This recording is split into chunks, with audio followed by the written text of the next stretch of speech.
Hello my dear loving student, कैसे हैं आप लोग। तो ये देखिए मैं आ गया फिर से आपके संजीवनी डेली टेस्ट सीरीज का टेस्ट नंबर कौन सा बेटा 3। टेस्ट नंबर 3 के क्वेश्चन के डिस्कशन के साथ। तो बिना टाइम वेस्ट किए हम लोग फटाफट आते हैं क्वेश्चंस पे। चलिए बेटा सबसे पहला क्वेश्चन ये देखिए, मोल कॉन्सेप्ट का बहुत ही आसान क्वेश्चन है। आपको दिया है 11.2 litre of hydrogen gas SSTP contain hydrogen. पहली बात तो देखिए 11.2 divided by 22.4 you are getting the half mole, ठीक है ना। ये देखिए बेटा 11.2 ml में दिया था, जल्दीबाजी में गलती यहीं से हो जाती, यहां पर दिया था किसमें ml में। अगर ध्यान नहीं देंगे तो गड़बड़ हो जाएगा। ml में इसको कन्वर्ट करना था बेटा लीटर में 10⁻³ और फटाफट सॉल्व करेंगे, आंसर आ जाएगा A। चलिए 21 का आंसर मिल गया बेटा A। चलिए आगे बढ़ते हैं बेटा, 21 के बाद दूसरे क्वेश्चन पे आते हैं। क्वेश्चन नंबर 22 बिना टाइम वेस्ट किए बेटा फटाफट देखिएगा। क्वेश्चन नंबर 22 में पूछ रहा है maximum volume is equal to होता है मोल इंटू 22.4 लीटर। ये वैल्यू कांस्टेंट है, जिसका मोल ज्यादा होगा उसका वॉल्यूम क्या होगा ज्यादा। और मोल कैसे निकालेंगे 7/28 2/2 16/32 16/44 मोल अपॉन वेट अपॉन क्या होगा मॉलिक्यूलर वेट। आंसर क्या हो गया बी। चलिए क्वेश्चन नंबर 3 पे आते हैं बेटा हम लोग।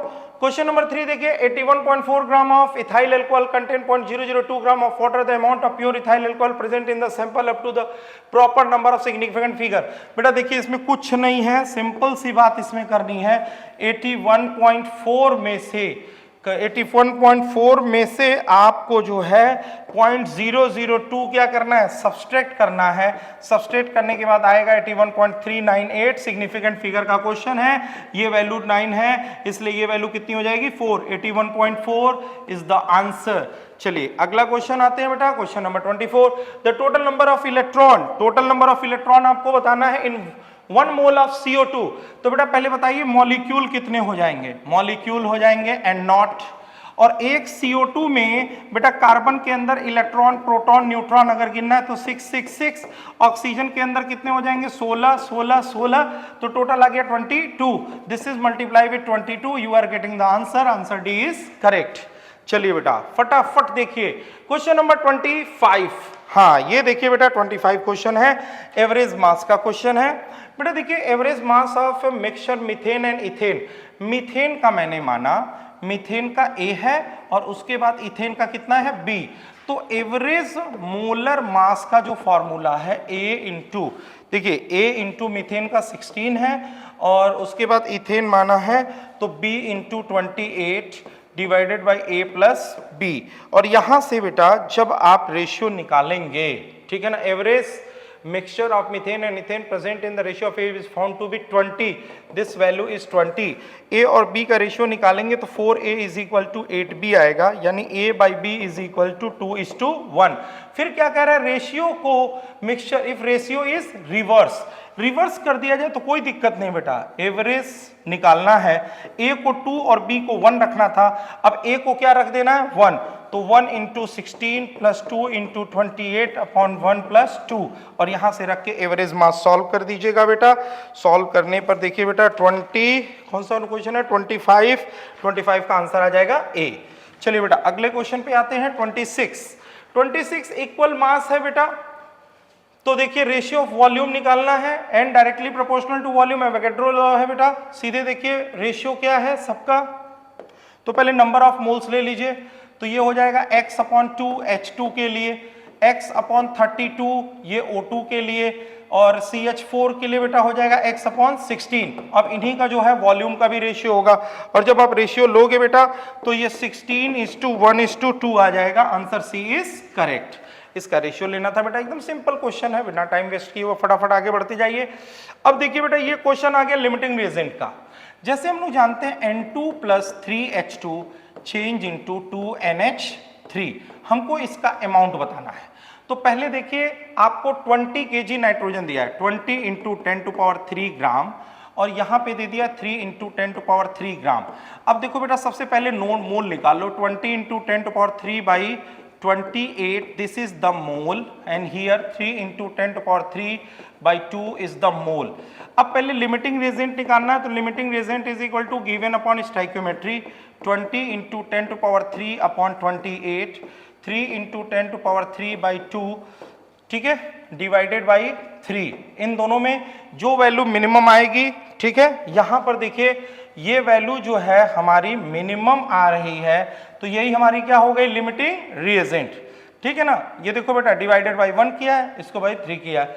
अब ये लिमिटिंग रिएजेंट हो गया, तो जो भी रिएक्शन में बोलेंगे इसी से बोलेंगे। हम लोग बोलेंगे 3 मोल H2 फॉर्म 2 मोल NH3, तो एक से कितना होगा 2/3, और कितने मोल इसके हैं, तो 3 इंटू 10⁻³ से कितना होगा 2/3 इंटू 3 इंटू 10⁻³/2, ये मोल आ गया, और डिवाइडेड बाई 17 कर दीजिएगा तो इसका क्या निकल जाएगा, वेट, और डिवाइडेड बाई 1000 कर दीजिएगा तो वैल्यू किस में आ जाएगी, केजी में।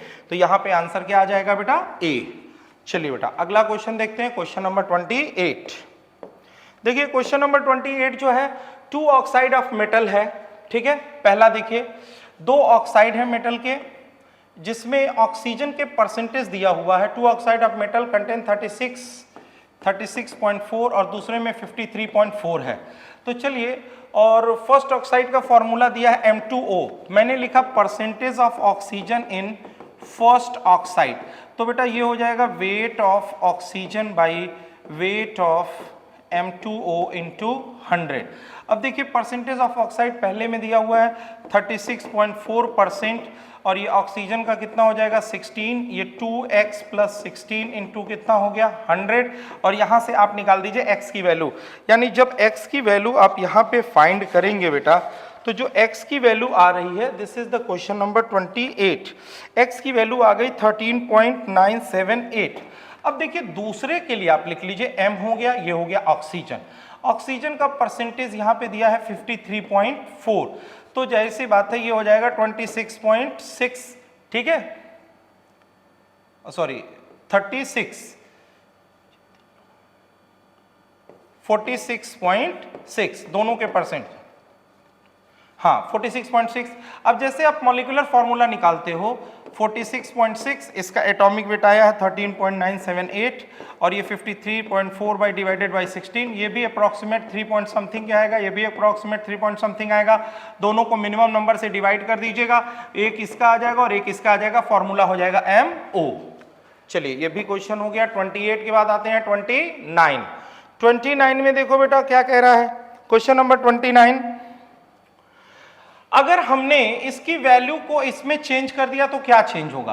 पहले देखो बेटा, अगर इतना होता तो कार्बन का वेट कितना होता है 12, और जैसे ही इसको घटाओगे तुरंत कार्बन का मास जो होगा क्या हो जाएगा, चेंज हो जाएगा। यानी 29 का आंसर क्या हो जाएगा बेटा, बी हो जाएगा। चलिए question number 30, which of the following contain the maximum molecule, तो जिसके मोल मैक्सिमम होंगे, जिसके मोल क्या होंगे मैक्सिमम, ये हो गया 34/18, ये हो गया 46/46, ये हो गया 28/44, और इसी तरह बेटा 54 ग्राम से 54 अपॉन मॉलिक्यूलर वेट करेंगे, जिसका मोल मैक्सिमम होगा, जिसका मोल क्या होगा बेटा मैक्सिमम, ठीक है। N2O5 का आ जाएगा 108। तो बेटा जिसके मोल मैक्सिमम होंगे उसी के मॉलिक्यूल भी मैक्सिमम होंगे, इस हिसाब से इसका मोल क्या है मैक्सिमम, तो इसके मॉलिक्यूल भी क्या होंगे मैक्सिमम। चलिए क्वेश्चन नंबर 30 के बाद 31 आ गया। ये देखिए बेटा एटॉमिक स्ट्रक्चर से क्वेश्चन आ गया, सिंपल फॉर्मूला है बेटा, देखिए delta X m delta v is equal to h/4π। अब यहाँ पर देखिए बेटा आपको m की वैल्यू दे दी है 0.25 और 0.25 ग्राम, particle uncertainty in position, this is 10⁻⁴, h की वैल्यू 6.6 इंटू 10⁻34, यहाँ से डेल्टा वी आप फाइंड कर लेंगे, डेल्टा वी फाइंड करेंगे तो आंसर आ जाएगा 1। सिंपल फॉर्मूला बेस्ड क्वेश्चन है बेटा, इसमें बहुत ज्यादा टाइम वेस्ट नहीं करना। आयोनाइजेशन एनर्जी ऑफ हाइड्रोजन, तो देखो बेटा जो टोटल एनर्जी का फॉर्मूला होता है En = -13.6 Z²/n², हाइड्रोजन के लिए 1 होगा, ये भी 1 होगा तो -13.6, और हम जानते हैं ionisation energy is equal to minus total energy, तो ये वैल्यू आ जाएगी 13.6, आंसर ए इज करेक्ट।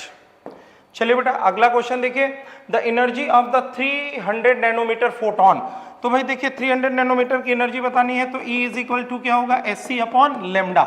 इस 300 नैनोमीटर को कन्वर्ट कर लीजिएगा मीटर में, बाकी एनर्जी सीधे आपको मिल जाएगी जूल में, तो 33 का आंसर आ जाएगा ए। चलो बेटा अगला क्वेश्चन देखिए। पहली बात तो ये देखिए बेटा, जो देखो बेटा जो बोर का सिस्टम था ना, बोर मॉडल था, वो single electron system, ion containing more than one electron, ये गलत है। एटम और ion containing the one electron, सिर्फ इसी के लिए क्या है, ये सही है।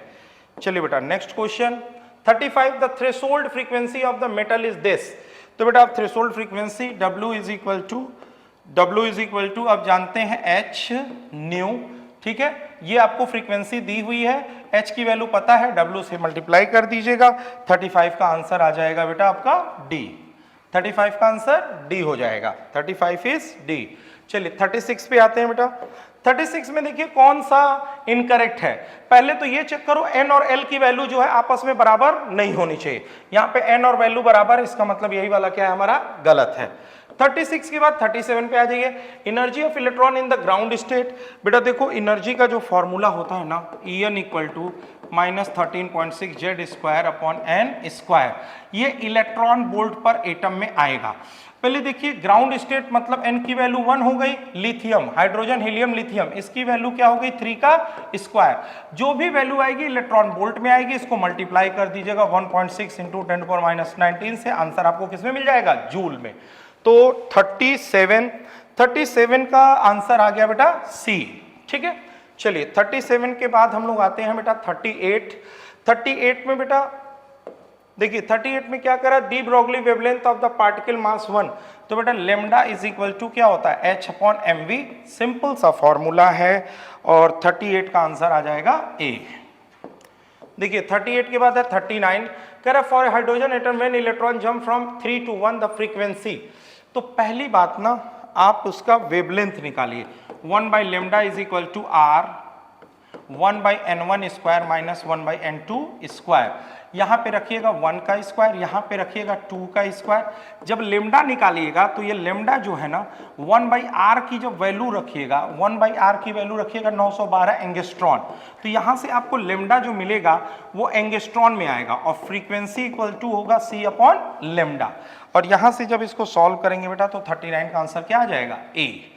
39 के बाद जो है बेटा क्वेश्चन नंबर 40, एकदम सिंपल सा क्वेश्चन है, चार्ज टू मास। तो देखिए H+, ये H+ है, इसके लिए बेटा क्या है, इलेक्ट्रॉन और मास। बेटा इसके देखिए इलेक्ट्रॉन निकले हैं लेकिन प्रोटॉन वही है, तो चार्ज तो हो जाएगा 1.6 × 10⁻⁻19, लेकिन मास ऑफ प्रोटॉन ही होगा 1.6 × 10⁻27, ठीक है ना। और यहां से सॉल्व करेंगे बेटा तो इसका आंसर आ जाएगा A। तो ये देखिए बेटा फटाफट, इसमें कुछ मोल कॉन्सेप्ट के भी क्वेश्चन थे और फिर आपके एटॉमिक स्ट्रक्चर का भी क्वेश्चन था। ये दोनों क्वेश्चन हम लोगों ने इसमें जो है देखा बेटा, और देखिए इसको हम लोगों ने बहुत फास्ट किया है, इसको आप लोग देख लीजिएगा, ठीक है। अब देखिए बेटा अगली बार से जो भी टॉपिक लेकर मैं आऊंगा उसमें थोड़ी थोड़ी थ्योरी भी ऐड करेंगे बेटा, ताकि उसके साथ हम लोग रिवीजन भी करते रहें। और जाते जाते बेटा एक छोटी सी लाइन में जरूर कहना चाहूंगा, यही हौसला रहा तो मुश्किलों का हल भी निकलेगा। यही हौसला रहा जो आपने बनाया हुआ है बेटा, रोज मेहनत के साथ लगे हुए हैं, मैं उसी हौसले की बात कर रहा हूं। यही हौसला रहा तो मुसीबतों का हल भी निकलेगा। जमी बंजर हुई तो क्या हुआ, जमी बंजर हुई तो क्या हुआ, वहीं से जल भी निकलेगा। तो अपने हौसले को बेटा कमजोर मत होने दीजिएगा, लगातार लगे रहिए, आपकी सफलता आपके कदम चूमेगी। थैंक यू सो मच बेटा।